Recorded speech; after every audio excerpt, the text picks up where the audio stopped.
Muthoot insurance തട്ടിപ്പ് കേസിൽ പ്രതികളായ മുൻ ഉദ്യോഗസ്ഥരായ തോമസ് പി രാജൻ, രഞ്ജിത്ത് രാമചന്ദ്രൻ എന്നിവരെ പോലീസ് ചോദ്യം ചെയ്തു. പ്രതികളുടെ മുൻകൂർ ജാമ്യാപേക്ഷയിൽ കോടതി തീർപ്പ് കൽപ്പിക്കും മുറയ്ക്ക് തുടർ നടപടികൾ ഉണ്ടാകുമെന്ന് എറണാകുളം സൗത്ത് പോലീസ് വ്യക്തമാക്കി. കേസിൽ കൂടുതൽ പേർ പ്രതികളാകുമെന്നും അന്വേഷണ സംഘം സൂചന നൽകി.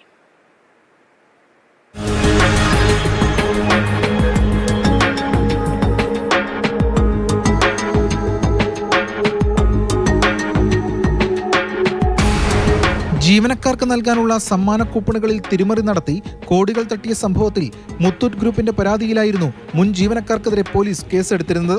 കോടതി നിർദ്ദേശപ്രകാരമാണ് പ്രതികൾ അന്വേഷണ സംഘത്തിന് മുന്നിൽ ഹാജരായത്. മുത്തൂറ്റ് ഫിനാൻസ് മുൻ general manager Ranjith Ramachandran, Muthoot insurance and brokers limited CEO ആയിരുന്ന തോമസ് പി രാജൻ എന്നിവരെ എറണാകുളം സൗത്ത് പോലീസ് വിശദമായി ചോദ്യം ചെയ്തു.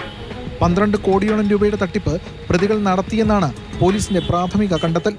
എറണാകുളം ഹെഡ് ഓഫീസ് കേന്ദ്രീകരിച്ചായിരുന്നു ഇവർ ക്രമക്കേട് നടത്തിയത്. ഇരുവരെയും സ്ഥാപനത്തിൽ നിന്ന് നേരത്തെ ഒഴിവാക്കിയിരുന്നു.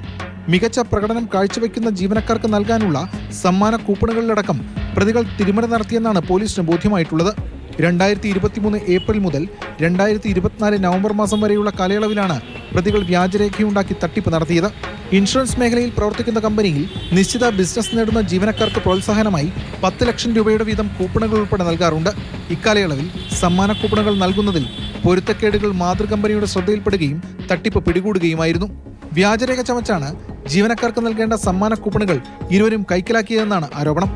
ചോദ്യം ചെയ്യലിന് ശേഷം 22-ന് റിപ്പോർട്ട് കൈമാറാനാണ് പോലീസിനോട് കോടതി ആവശ്യപ്പെട്ടിരിക്കുന്നത്. റിപ്പോർട്ട് പരിശോധിച്ച് ഇരുവരുടെയും ജാമ്യാപേക്ഷയിൽ കോടതി തീരുമാനമെടുക്കും. അതുവരെ അറസ്റ്റ് പാടില്ലെന്നാണ് നിർദ്ദേശം. ജീവനക്കാരായിരുന്ന കൂടുതൽ പേർ കേസിൽ പ്രതികളാകുമെന്നും പോലീസ് സൂചന നൽകി.